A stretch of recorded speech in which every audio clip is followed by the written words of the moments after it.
മോളെ മാളു, എന്താ മോളെ ഇങ്ങനെ? ലേഖ ചേച്ചി എന്ത് വിചാരിച്ചു കാണും? ദേ, നല്ല കുട്ടികൾ ഇങ്ങനെ ഒന്നും ചെയ്യത്തില്ല. ഞാൻ നല്ല കുട്ടിയല്ല, ചീത്ത കുട്ടിയാ.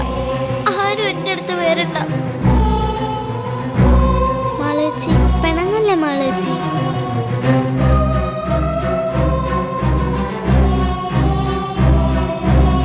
മാളേച്ചി എന്നോടും മിണ്ടില്ലേ?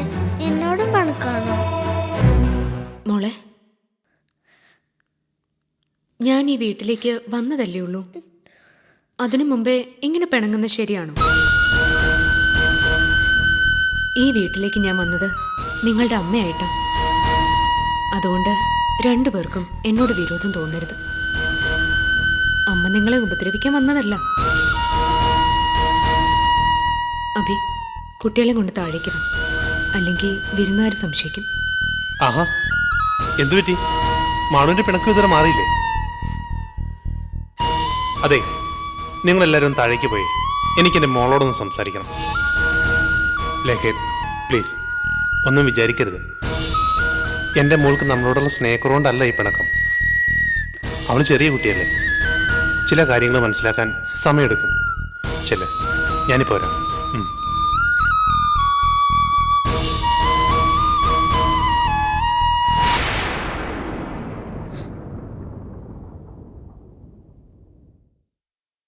മോളച്ഛനോട് പകരം വീട്ടി തന്നോ?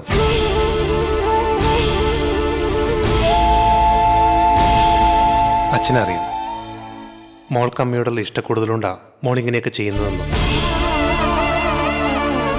പക്ഷേ മോളൊരു കാര്യം ഓർക്കണം. ഇന്നു മുതൽ ഈ വീട്ടിൽ നമ്മൾ മാത്രമല്ല ഉള്ളത്, ലേഖാൻ്റെ കൂടെ ഉണ്ട്. ഈ വീട്ടിലും പിന്നെ നമ്മുടെ ജീവിതത്തിലും.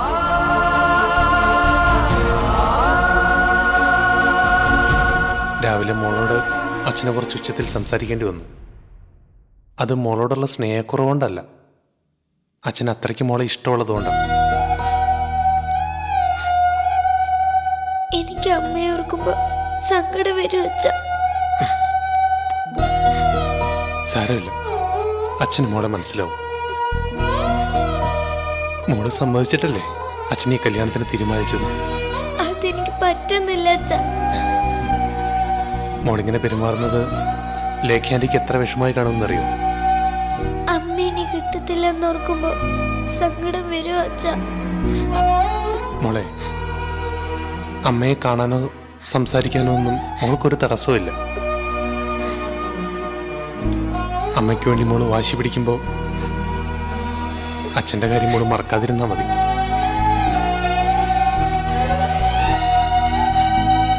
അമ്മയുടെ സ്ഥാനത്ത് ലേഖാൻ്റിയെ കാണണമെന്നൊന്നും അച്ഛൻ പറയില്ല. പക്ഷേ ആൻറ്റിയെ വെറുക്കരുത്, പിണങ്ങരുത്, അത്രേ ഉള്ളൂ.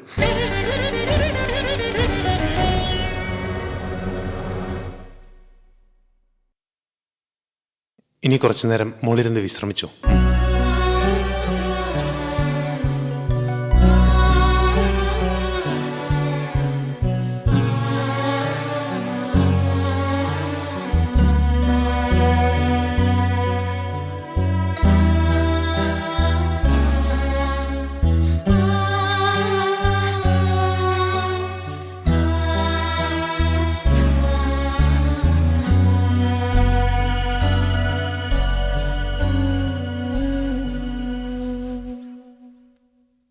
ജയേട്ടനുമായുള്ള കൂടിക്കാഴ്ചയ്ക്ക് ഞാൻ തയ്യാറായി കഴിഞ്ഞു. ഈശ്വര, ജയേട്ടന് മുന്നിൽ പതറാതെ മനസ്സിലുള്ളതെല്ലാം തുറന്നു പറയാൻ എനിക്ക് ശക്തി തരണേ.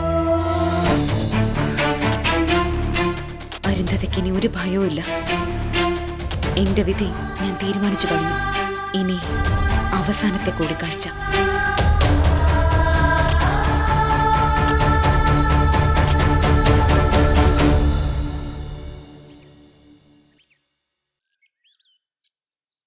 രാജേട്ടാ, നമുക്കിവിടെ നിന്നാ മതിയോ?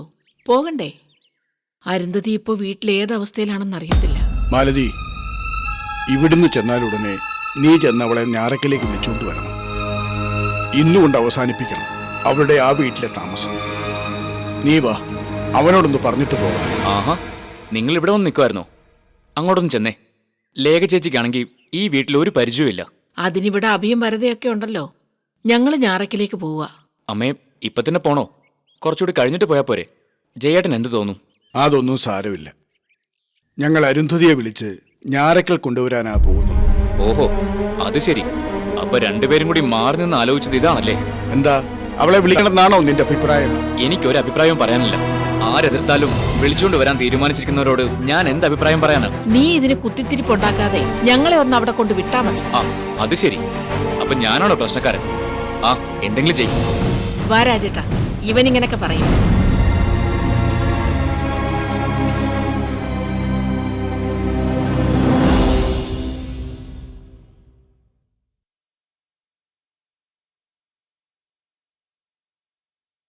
ലേഖേ, സംഭവിച്ചതിനൊക്കെ ഞാൻ ക്ഷമയോദിക്കുമോ? ലേഖയ്ക്ക് വിഷമമായല്ലേ? വിഷമമില്ലാന്ന് പറഞ്ഞാ അത് കളവാവും. മോൾ അങ്ങനെ പെരുമാറിയപ്പോ ഒരു നിമിഷം ഞാനങ്ങ് അപ്സെറ്റ് ആയിപ്പോയി. പെട്ടെന്ന് അവൾക്കത് ഉൾക്കൊള്ളാൻ പറ്റിയിട്ടില്ല. ലേഖ വേണം ഇനി അവിടെ എല്ലാം പറഞ്ഞ് മനസ്സിലാക്കാൻ. കുട്ടിയല്ലേ, അമ്മയോടുള്ള സ്നേഹം അവൾക്ക് അങ്ങനെ മറക്കാൻ പറ്റുമോ? പറ്റില്ല. എനിക്കതറിയാം ചേട്ടാ. മോനെ, ഞങ്ങളൊന്ന് ഞാറക്കലേക്ക് പോവുക. രണ്ടുപേരും കൂടി കുട്ടികളെയും കൂട്ടി ഞാറക്കിലേക്ക് വരണം. അതും നിങ്ങളുടെ വീടാ. അവിടെ ഈ അച്ഛനും അമ്മയുണ്ട്. രണ്ടുപേരും കടമ തീർത്ത് പോവാണല്ലേ? അല്ല മോനെ, നിന്റെ ഏത് കാര്യത്തിനും ഞങ്ങൾ എപ്പോഴും കൂടെ തന്നെയുണ്ട്. പക്ഷേ ഇപ്പോ ഇത്രയ്ക്ക് ധൃതി പിടിച്ചു പോകുന്നത് മറ്റൊരു കാര്യത്തിന്. അരുന്ധതിയെ ചെന്ന് കാണുന്നു. വല്ലാതെ വേദനിച്ച അവള് പോയത്. ഇന്ന് തന്നെ നൗഫലിന്റെ വീട്ടിൽ നിന്ന് അരുന്ധതിയെ ഞാറക്കലേക്ക് കൂട്ടിക്കൊണ്ടുവരാൻ ഞങ്ങൾ തീരുമാനിച്ചു.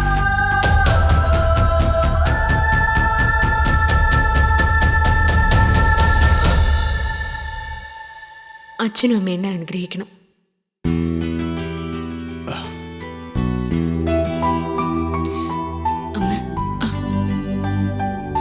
മോളെ, എന്റെ മോളുടെ സ്ഥാനത്താ നീ ഈ വീട്ടിലേക്ക് കയറി വന്നത്. പ്രഭാവതി അമ്മയുടെ സ്ഥാനത്ത് നിന്ന് നിറഞ്ഞ മനസ്സോടെയാ ഈ അമ്മ നിന്നെ സ്വീകരിച്ചത്. ഇപ്പൊ ഞങ്ങൾ ഇറങ്ങാം. എന്താവശ്യത്തിനും ഈ അമ്മയും അച്ഛനും ഒപ്പമുണ്ട്. നിങ്ങൾ സന്തോഷത്തോടെ ജീവിക്കണം, അത് മതി ഞങ്ങൾക്ക്. എന്നാ പിന്നെ ഞങ്ങൾ ഇറങ്ങട്ടെ മോനെ. ശരി. വാ മാലതി.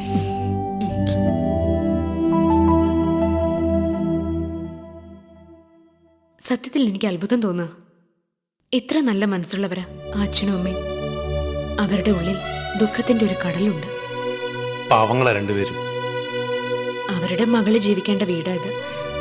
പകരക്കാരിയായി വന്ന എന്നെ പോലും അവരനുഗ്രഹിച്ചു. അതുമാത്രമല്ല എനിക്ക് ഇഷ്ടപ്പെട്ടത്, അരുന്ധതിയെ തിരികെ വിളിക്കുന്ന കാര്യവും ആ അച്ഛൻ മറച്ചു വെച്ചില്ല. അപ്പോ നമ്മൾ വിരുന്നിന് ചെല്ലുമ്പോ അരുന്ധതി ഞാറക്കിലുണ്ടാവും അല്ലേ ചേട്ടാ?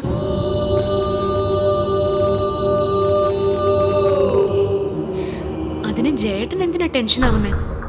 പഴയ ഭാര്യയെ കാണുമ്പോൾ സംസാരിക്കുന്നതും മക്കളുടെ കാര്യത്തിന് ഒരുമിച്ച് കാണുന്നതും നല്ല സുഹൃത്തുക്കളായിരിക്കുന്നതൊക്കെയാ ഇപ്പോഴത്തെ രീതി. എനിക്കിപ്പോഴത്തെ രീതികളൊന്നും പരിചയമില്ല. പഴയ സൗഹൃദം തുടരാനും താല്പര്യമില്ല. അത് ജയേട്ടന്റെ ഇഷ്ടം. പക്ഷേ ഞാനൊരു കാര്യം ചോദിച്ചാ സത്യം പറയോ? ഒരു കാര്യത്തിനും ഞാൻ ഇതുവരെ കള്ളം പറഞ്ഞിട്ടില്ല. അത് പറയുന്നവരെ എനിക്ക് ഇഷ്ടമല്ല. എന്താ ലേഖയ്ക്ക് അറിയേണ്ടത്? മോൾക്ക് ഈ ബന്ധത്തോട് എതിർപ്പുണ്ടായിരുന്നു അല്ലേ? അരുന്ധതിയോടുള്ള വാശി തീർക്കാൻ വേണ്ടിയാണോ ജയേട്ടൻ ഈ ആലോചനയ്ക്ക് സമ്മതിച്ചത്? അതോ എന്നെ ശരിക്കും ഇഷ്ടപ്പെട്ടിട്ടാണോ?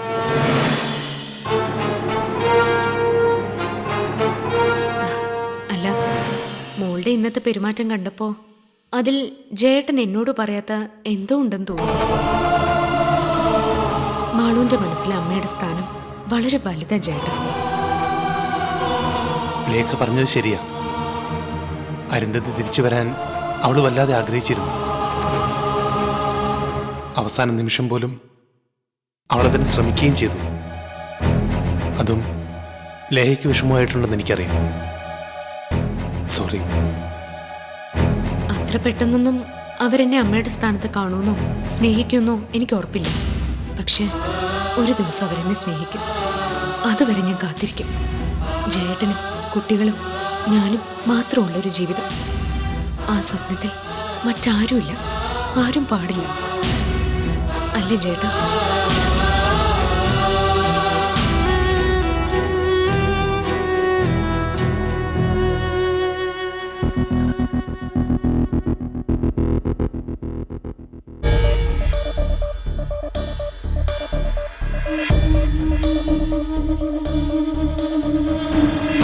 വിജയേട്ടാ, നമുക്ക് വേഗം പോവാം. ഇനി ഇവിടെ നിൽക്കണ്ട. ആ കൊച്ചിന് സംശയം തോന്നിയിട്ടില്ലല്ലോ അല്ലേ? ഇല്ല, ഭാഗ്യം കൊണ്ടാ ആരും എന്നെ കാണാതെ രക്ഷപ്പെട്ടത്. നീ ആ വക്കീലിനോട് വല്ലതും സൂചിപ്പിച്ചോ? ഓ, ഞാൻ എങ്ങും ഒന്നും പറഞ്ഞില്ല. പക്ഷെ ഇനി അവരെ കാണാൻ മക്കളെ വിടരുതെന്ന് പറഞ്ഞു. മക്കള് പോയാൽ പിന്നാലെ അച്ഛനും പോവെന്ന് പറഞ്ഞു. അല്ലാതെ ഞാനൊന്നും പറഞ്ഞില്ല. നമ്മൾ ആരെയും ദ്രോഹിക്കുന്ന ഒരു വർത്താനവും പറയുന്നത് ശരിയല്ലല്ലോ വിജയേട്ടാ. അതെ അതെ.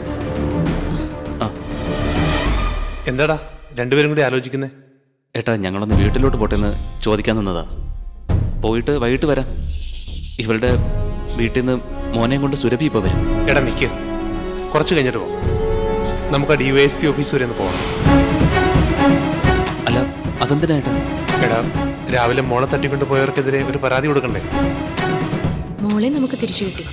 എന്നാലും ഇത് ചെയ്തത് ആരാണെന്ന് നമുക്കറിയണ്ടേ? അവരെ നിയമത്തിന് മുന്നിൽ കൊണ്ടുവരണ്ടേ? എന്റെ ഏട്ടത്തി, ഇനി അതിന്റെ പിന്നാലെയൊക്കെ പോണോ? എന്തായാലും കഴിഞ്ഞതൊക്കെ കഴിഞ്ഞു. മോളെ നമുക്ക് തിരിച്ചു കിട്ടുകയും ചെയ്തു. ഇനിയും നമ്മൾ അവരുടെ പിന്നാലെ ചെന്നു കഴിഞ്ഞാൽ മോളെ അവരിനിയും ഉപദ്രവിക്കില്ലേ?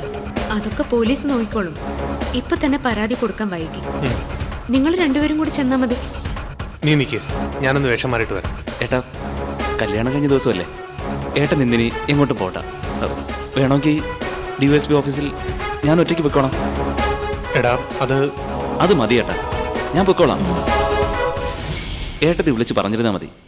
ശരി, എന്നാ പിന്നെ അത് മതി.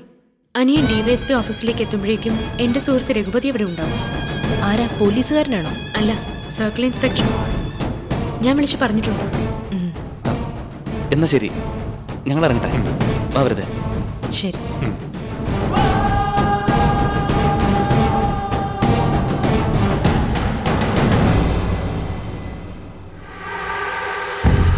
എന്താ ചേച്ചി ഇത്? ഈ സാരിയൊക്കെ ഉടുത്ത്? എന്റെ ജയേട്ടന് ഏറ്റവും കൂടുതൽ ഇഷ്ടപ്പെട്ട നിറമായിരുന്നു ഈ പച്ച. 4 കൊല്ലം കഴിഞ്ഞ് നാട്ടിൽ വരുമ്പോൾ ഈ സാരി ഉടുത്ത് സന്തോഷത്തോടെ എന്നെ കാണാനായിരുന്നു ജയേട്ടൻ്റെ ആഗ്രഹം. പക്ഷേ ജയേട്ടൻ്റെ ആ ആഗ്രഹം സാധിച്ചു കൊടുക്കാൻ അന്ന് എനിക്ക് സാധിച്ചില്ല. ചേച്ചി, ജസ്ന, ഇനി ഏത് നിമിഷവും ജയേട്ടൻ എന്നെ തേടി വരും. അപ്പൊ ജയേട്ടൻ എന്നെ കാണുന്നത് ഈ സാരി ഉടുത്തായിരിക്കണം.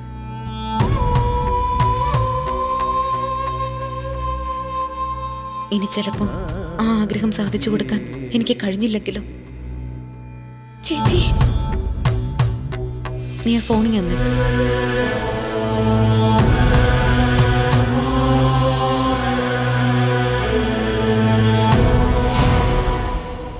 ഹലോ അരുന്ധതി, എനിക്ക് ആനി ചേച്ചി ഒന്ന് കാണണം.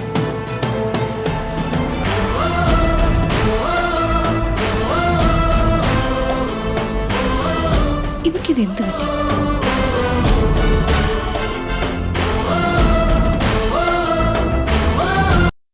കാണുന്നതിലും പറയുന്നതിലും ഒരു തെറ്റുമില്ല. എടി, മാളുവിന്റെ മനസ്സിലെ തീപ്പൊരി ഊതി ഊതി നമ്മൾ ഒരു തീപ്പന്തമായിട്ട് മാറ്റണം. ശങ്കരാലയത്തിലെ സമാധാനക്കേട് ഇനി അവളിൽ നിന്ന് തുടങ്ങണം.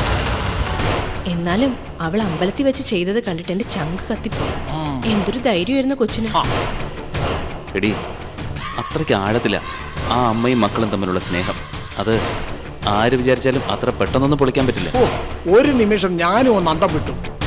ആ കൊച്ചിന്റെ നിർബന്ധം കൊണ്ട് അവൻ അവളെ തിരിച്ചു കൊണ്ടുവരുമെന്ന് വരെ ഞാൻ ഭയപ്പെട്ടു പോയി. അമ്മാവ, തമ്മിൽ ഭേദം അത് തന്നെയായിരുന്നു. ഇതിപ്പോ ഇനി നമുക്ക് കുറച്ചുകൂടി സൂക്ഷിച്ചേ കാര്യങ്ങൾ ചെയ്യാൻ പറ്റൂ. കാരണം ഒരു വക്കീല അപ്പുറത്ത്. അതിനൊരു വഴിയേ ഉള്ളൂ. നീ ആ പിള്ളേരുമായി കൂടുതലാക്കണം, പ്രത്യേകിച്ച് മാളവുമായി. അവിടെ പൊട്ടിത്തെറിയുണ്ടാകാനുള്ള വഴികളൊക്കെ ആ കൊച്ചിന്റെ മനസ്സിലേക്ക് നീ പറഞ്ഞ് കയറ്റി കൊടുക്കണം. വക്കീലമ്മയും കൊച്ചും തമ്മിൽ വഴക്ക് മൂക്കണം. അതിനിടയിൽ കിടന്ന് അവന്റെ ഉള്ള മനസമാധാനം കൂടി പോണം. എന്താ പറ്റില്ലേ? അത് കൊള്ളാം. ആ പക്ഷെ ആ കൊച്ചിന് പണ്ട് എന്നെ ഇഷ്ടമല്ല. ഞാൻ പറയുന്നതൊക്കെ അത് വിശ്വസിക്കുന്ന എന്റെ സംശയം. വിശ്വസിക്കണം, ഇല്ലെങ്കിൽ നീ പറഞ്ഞ് വിശ്വസിപ്പിക്കണം. ഇങ്ങനൊരു കല്യാണം ഇത്ര പെട്ടെന്ന് നടക്കുമെന്ന് നമ്മൾ ആരും കരുതിയില്ല, അതും ഒരു വക്കീലിനെ. രാവിലത്തെ ലക്ഷണം കണ്ടപ്പോൾ കല്യാണം മുടങ്ങിയെന്ന് ഞാൻ വിചാരിച്ചതാ. ഉള്ളിൽ കുറച്ച് സന്തോഷിക്കുകയും ചെയ്തു. മുഹൂർത്തം തെറ്റിയിട്ടും അങ്ങനെ തീരുമാനിച്ചതുപോലെ തന്നെ നടന്നു. എന്നാലും ആ കൊച്ചിനെ തട്ടിക്കൊണ്ട് പോയത് ആരാണെന്ന് എനിക്ക് മനസ്സിലാവാത്തത്. അമ്മാവന ഇതിന് പിന്നിലെന്നാ ഞങ്ങൾ വിചാരിച്ചത്. വരദമോളെ, നീ അമ്മാവന്റെ മുമ്പിൽ ഒരുപാടങ്ങ് ചവിട്ട് നാടാൻ കളിക്കല്ലേ. വിജയ, നീ ഒന്ന് വന്നേ, എനിക്ക് നിന്നോടൊരു കാര്യം പറയാനുണ്ട്. എന്ത് കാര്യം? അത് പിന്നെ എടി, നീ പോയി കുടിക്കാൻ എന്തെങ്കിലും അനത്തിക്കൊണ്ട് പോ. ഓ, എന്നെ പറഞ്ഞു വിട്ടിട്ട് എന്ത് രഹസ്യം നിങ്ങൾക്ക് പറയാനുള്ള? അതിപ്പോ നീ കേക്കണ്ട, പോയി എന്തെങ്കിലും അനത്തിക്കൊണ്ട് പോവാ. ചെല്ലേ. എന്താ അമ്മാവ കാര്യം? എടാ, വരദയുടെ മുന്നിൽ ആടുന്ന തെയ്യക്കോലം നീ എന്റെ മുന്നിൽ കെട്ടരുത്. ഞാനൊരു പൊട്ടനല്ല, മനസ്സിലായോ? അല്ല, ഞാൻ എന്തോ ചെയ്യുന്നു അമ്മാവനെ പറയുന്നത്? എടാ, ഒരു കാര്യം ചെയ്യാൻ ഇറങ്ങുമ്പോ അത് വൃത്തിയായിട്ടങ്ങ് ചെയ്തേക്കണം. അതിന് പറ്റത്തില്ലെങ്കിൽ പിന്നെ അത് ചെയ്യാൻ ഇറങ്ങരുത്, മനസ്സിലായോ? അമ്മാവൻ പറയുന്നത് എനിക്ക് മനസ്സിലാവുന്നില്ല. കളിക്കല്ല വിജയ, ആ കൊച്ചിനെ തട്ടിക്കൊണ്ട് പോയത് നീയാണെന്ന് പോലീസിന് വ്യക്തമായ സൂചന കിട്ടിയിട്ടുണ്ട്. സത്യം പറയടാ, നീയല്ലേ അത് ചെയ്തത്? മുഖത്തേക്ക് നോക്കടാ, ഇനി പറയടാ. ആഹാ, അത് ശരി. അപ്പൊ നീ എന്നെ അറിയിക്കാതെ ഒറ്റയ്ക്ക് അങ്ങ് പണി തുടങ്ങി അല്ലടാ? എന്നിട്ട് എന്തായി? പൊളിഞ്ഞില്ലേ? കല്യാണം മുടക്കാൻ പറ്റിയോ? അതുമില്ല. എടാ, ആ കൊച്ചു നിന്നെ കണ്ടോ? ഇല്ല, പക്ഷെ അത്ര പെട്ടെന്ന് അവരവിടെ അന്വേഷിച്ചെത്തുമെന്ന് ഞാൻ കരുതിയില്ല അമ്മവ. പോലീസിന് സൂചന കിട്ടിയിട്ടുണ്ടെന്ന് പറഞ്ഞത് നേരാണ്. അത് ഞാൻ പറഞ്ഞത് സത്യം തന്നെ. പക്ഷേ തൽക്കാലം ഒരന്വേഷണവും നിന്റെ നേരെ വരാതെ ഞാൻ നോക്കിക്കോളാം. അതെങ്ങനെ? പോലീസുമായിട്ട് ചില ബന്ധങ്ങളൊക്കെ എനിക്ക് ഉണ്ടെന്ന് കൂട്ടിക്കും. പക്ഷേ ഒരു കാര്യം നീ ഓർത്തു,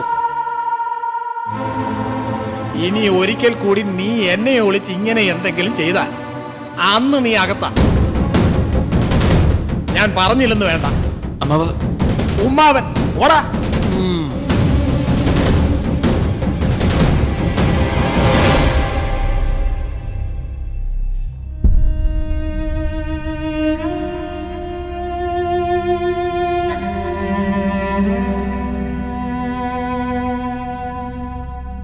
ചേട്ടാ, എന്താ ആലോചിക്കുന്നത്? ഏയ്, ഒന്നുമില്ല. അതല്ല, എന്തോ ഉണ്ട്. അത് പിന്നെ ലേഖ വിചാരിച്ച് ശരിയാ. എനിക്ക് ലേഖയുടെ ഒരു കാര്യം പറയാനുണ്ട്. ചേട്ടാ, ഞാൻ ആകെ വിയർത്ത് വല്ലാതിരിക്കുക. ഈ പൂവിന്റെ മണവും സാരിയും ആകെ ഒരു ഇറിറ്റേറ്റഡ് ആയ അവസ്ഥയാണ്. ആദ്യം ഞാനൊന്ന് ഫ്രഷ് ആവട്ടെ, എന്നിട്ട് നമുക്ക് സംസാരിക്കാം. മുകളിലെ മുറിയിൽ ലേഖയ്ക്കുള്ള ഡ്രസ്സുകളൊക്കെ ഉണ്ട്. എന്നാ പിന്നെ ഞാനൊന്ന് ഫ്രഷ് ആയിട്ട് വേഗം വരാം. നമുക്ക് എത്ര നേരം വേണമെങ്കിലും സംസാരിക്കാം, പോരെ? അത് പിന്നെ അത് മതി ചേട്ടാ, ഞാൻ ഇപ്പൊ വരാം.